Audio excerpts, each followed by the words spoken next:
Dudes, it's Gaz, and welcome back to another Warframe video. So if you watched my top 5 level 10,000 frames video from like last year, you might have seen that one of my favorite frames for high level missions is Jade. We've got a new build for Jade today with level 10,000 invisible Jade. This build today has no survivability mods, no rolling guard, no adaptation, none of that stuff, and also is very good at buffing your teammates and taking out high level enemies with complete safety and ease. So let's hop right into my new Jade build today. Before we get into this stuff though, make sure to sub this channel. We do daily Warframe video uploads, build videos, news videos, all that kind of stuff.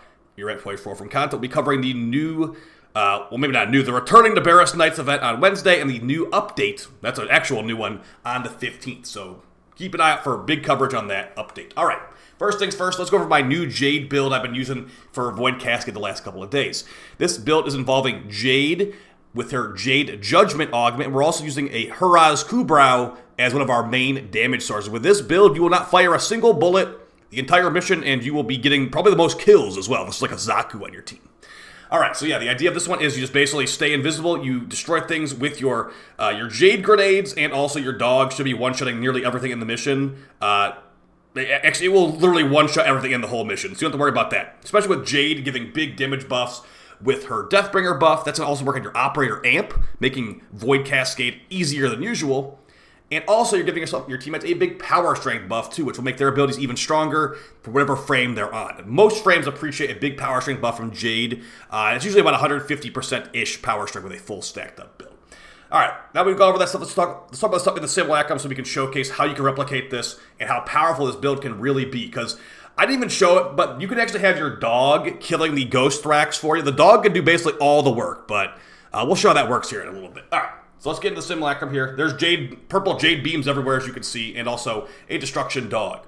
Alright, so here we are in the Simulacrum. I'm going to showcase the new Jade build for level 10,000. Now, as far as what we've got going on for Jade, we've got all power strength Archon Shards on her. The more power strength, the better on Jade. That's because a lot of these abilities scale with strength. The laser chance on your 1 scales with strength. All the buffs on your 2 scale with strength. Third ability, armor strip per second and slow scales with strength. Actually, the slow cap does not scale with strength, but either way, the defense destruction per second does. And then also we got roar on here, giving a ton of power strength, or sorry, a ton of damage, and that's going to also scale with strength. The big thing on here is that we are just jamming all the strength, and we also are going to be using our dog for DPS. So to show how this quickly works, we've got Mecha Empowered and Summoner's Wrath to buff our dog, and we've got the Deathbringer buff to buff our dog a lot, and also the Jade's, or the Judgment buff of your 1 also debuffs enemies for more damage from your dog as well. So we're just going to go ahead and show how this works before we explain all the builds here. So we're going to summon in some thrax. I'm going to actually summon some ghost thrax in too, so we can show a special thing here at the end. Okay, so we cast some of our buffs, we armor strip, we throw out roar, all that stuff. Now the dog should be able to take care of these guys, no problem. And also, if the dog isn't taking care of them, our Jade beams will take care of them eventually as well. So as you can see, pretty straightforward here. We can wipe out a bunch of thrax relatively easily. And also, like I said, our dog can actually kill these ghost thrax too, which is not something that normally happens. Yeah, big thing here is that the dog is doing really good burst damage, and our lasers do DOT damage, damage over time damage, to make sure, like again, if enemies aren't dead to the dog, they're going to be dead to the lasers. So let's go ahead and show how this stuff all works. One thing at a time here. So, as I said, with Jade, we got the big power strength. The reason we have all these a lot of stats like looking this way is because we have Jade's Judgment. Our first ability, Jade Grenades, basically can make Jade Light Eximus lasers above enemies, and that will kill them relatively well. It can kill level 10,000s. It's really, really slow. So if Jade ever gets a better augment than this one, I'll probably throw it on here, maybe for her too. But as of right now, this is a great way to lock down an Equalizer in Void Cascade. We have a little bit low range right now, sadly, but the longer duration you have, the longer the beam will last, and this is a 7-second duration beam right now. That beam will kill anything in the game if you give it enough time. Additionally, we've got the second ability buffing our power strength. The Power of 7 gives us 69% power strength, and of course in your fissure it will be doubled up, so we can have like a 200%-ish roar if we do it right here. With Mecha Empowered and Mecha Pulse on our build, enemies will be marked by our dog to spread DOTs every 15 seconds, and our Jade lasers do crazy heat proc, so we can spread that Jade laser across a 30-meter radius. Additionally, our dog does do DOT one-shots, so it can be a 30-meter DOT one-shot as well with the dog. As far as our arcanes, we got multi-efficiency. We need a lot of duration for those Jade lasers. And we also got Arc and Energize. There's no Nourish on this build and no Equilibrium. So Energize actually is very, very helpful on this setup. Now, the stuff we're using on the other parts of our build is just to buff our dog, basically. Our dog has a mod that links status chance and crit chance from our primary to its stats. So we want to have the highest crit chance and status chance weapon in the game in the primary slot. And that is going to be the Paris Incarnon, okay? So we got the Paris Prime Incarnon here. And the perks are going to be Elemental Balance. And the reason the Paris Prime Incarnate is the best in the game for this is because we have the Visage Ball Augment mod. It gives increased status chance in the Exilus slot, and the Paris Prime has very high base status chance. So as we get a crit chance, status chance Riven, and put every crit chance, status chance mod in the game on here, we get the 600% status chance. That's going to also buff our dog. Something that has changed recently, the Hunter mod set now properly applies to your dog's buff, to your dog's damage, but sadly it's only a small damage buff, so I'd say just go for the status chance anyway. But if you do want to get a little small damage chunk from Hunter munitions on your build, go ahead and throw it on there. Maybe you don't have a Riven. Now, I have these crazy stats, because crit chance, status chance mods. We look at the dog's claws, we have a crazy dog here. 163% crit chance and a 381% status chance. And remember, that's all DOTs as well. But before we get to that part, the Praetos is just used for mobility stat stick. It's got increased sprint speed and slide, and also increased parkour velocity. Since we'll be perma-invisible with this build, we can just use this as mobility. Again, you will not fire a single bullet this whole mission because your Jade lasers can kill acolytes, and your dog can also kill acolytes too. For Focus Tree, got Maturite, and also the Glory was not used in this build as we have replaced that with Roar. Okay, and then do I have Precision Intensify on here? Looks like I do not have it on there. So if you want to throw in Precision Intensify, maybe instead of Blind Rage, you can, but remember too, that's only going to buff your ulti, and then you want to kind of have your other abilities buffed up too. So tinker with this at your own risk. It might easily fall apart if you mess with it a little bit more. Alright, moving on to the star of the show here, we have Buck. Now this dog is here to he's here to basically play the mission for you. What he does is he's a Huras Kubrow, so what he can do is he can make you invisible. And the thing about the stalk ability from the Huras, and this also works with the shade ability technically too, as long as you don't shoot a gun or use a melee weapon or whatever, you can stay invisible for a really long time. So use your Jade grenades to put down those lasers, and the dog will still attack while it's invisible. You have an invisible death dog basically here that will take care of business. Now, as far as the build on here, we've got the Mecha mod to make the Mecha bonus go even faster. If you take this off, the Mecha marking goes a lot slower, so I'd recommend having as many Mecha mods as you can possibly fit on here. But I'm going to go ahead and show you a trick right now. If we want to take out those Ghost thrax, how are we going to do it? With our dog and not us, we're going to go ahead and throw out the Astral Bond mod. Damage dealt by your operator or drifter grants void damage to your dog.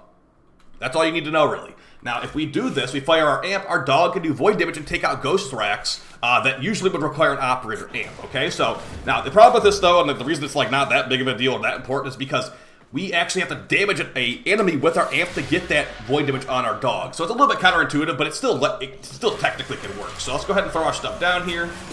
Let's get Deathbringer active. We're going to fire an amp shot. Let's see if the dog can take care of these enemies completely on its own. Okay, so we have a bunch of ghosts in the field. There's a dead Ghost thrax. So, as you can see, if he actually does his job, he will one-shot them. 4.3 million damage void hit from our dog. And now, I don't know if that's going to really one-shot level 10,000 thrax, but it's going to be pretty darn close. So, when he gets an orange crit, it's about 11 million. So yeah, pretty good stuff as far as the dog killing ghosts here. Now, it's not really going to be your main go-to. As you can see, he's pretty bad at hitting them, especially when they're just like flying around like the ghosts usually do. He's a melee attacker and they're flying ghosts. So you can do this with the Verglas if you want to. You can do this with Nautilus Verglas if you want to. But yeah, I think the dog's the best way to do it. Because of course you can also stay permanently invisible too. It's just a very, very safe experience. If you were getting shot at, like maybe you're catching some stray bullets, you can throw on your shield regen buff to get yourself to full shields really, really easily. Additionally, since we have the mod on here called, oh gosh, what it's called? It's not Tenacious Bond. Momentous Bond. When we're in Void Cascade, if our dog does go down, killing a Ghost thrax counts as killing an Eximus, so the dog will come back to the dead nearly instantly from doing that. So very strong stuff on that front. Again, though, it is a little bit counterintuitive to have your dog doing the void damage because it requires you to shoot your amp. So it's like, okay, you fired your amp, now you have the dog doing damage. Like, what's the point of that? By the way, it's cool to see it. The dog, killing Ghost thrax is pretty fun, and Jade can facilitate it very well with her Deathbringer buff. Rest of stuff on here is just basically standard bond mods. Everything gets one shot, so maybe don't run Contagious Bond, because Contagious Bond does not work on one shots. But, you know, I still put it on here for when enemies aren't actually getting one shot. Like maybe they're getting corrupted as they get hit by the dog. This will spread the DOT a little bit delayed. But very strong stuff on here. As far as the Huras Claws, this is going to be what's going to be your main damage source for these missions. And the mods are a little bit flexible, but not that flexible. The main thing you can maybe switch out is maybe switching out Shocking Claws for like Burning Claws or Sepsis Claws to give a different type of DOT. But keep in mind, we do have Archon Stretch on our frame that will proc from Shocking Claws from the dog, giving us a little bit of energy regen, which we do appreciate, but we don't necessarily need it that badly. But yeah, big things on here, guys. DOTs from Precision Intensify and Shocking Claws, making it where it's fully DOT. So we have 381% status chance, so we're guaranteed to get only DOTs. We're getting triple DOTs on every hit. It is a very, very deadly attack from this weapon, from this companion. Frenzied Posture to give it longer status duration, also hopefully not be dumb. I have found with this posture, it will attack the Thrax right away, nearly every time. So very, very helpful posture mod. Some other options would be Assassin's Posture, or maybe Balanced Posture, or Persistent Posture. Elusive Posture would not work for this at all, because this is your main damage source for these missions. So now that we've gone over all this stuff, let's talk about if the build's actually good. And I'm going to go ahead and say it right now.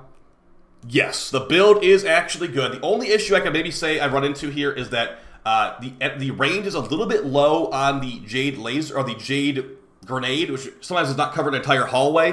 But that's partially because of me picking not the best, what's the word for it? The best amount of range for this. If you're doing this, you could maybe take out like a lower rank Narrow-Minded. You could maybe try to run, you know, a different duration mod. There's not really that many great duration mods in this game, but yeah. The big thing is the longer duration you have, the longer those Jade Lasers go, and the Jade Laser needs to be on the enemy for quite a while to kill level 10,000. So, yeah, again, I would not mind removing the Jade Laser augment, but then you have basically no way to kill enemies without firing guns at that point. So, I think the build works pretty well. You know, we're staying permanent invisible with Huras. The Jade Lasers take care of our ability DPS. The Jade Lasers can also kill acolytes. And also, once the Acolyte's damage attenuation changes go through, I feel like a build like this might be even better against Acolytes if we're forced to, like, you know, not kill them in one hit.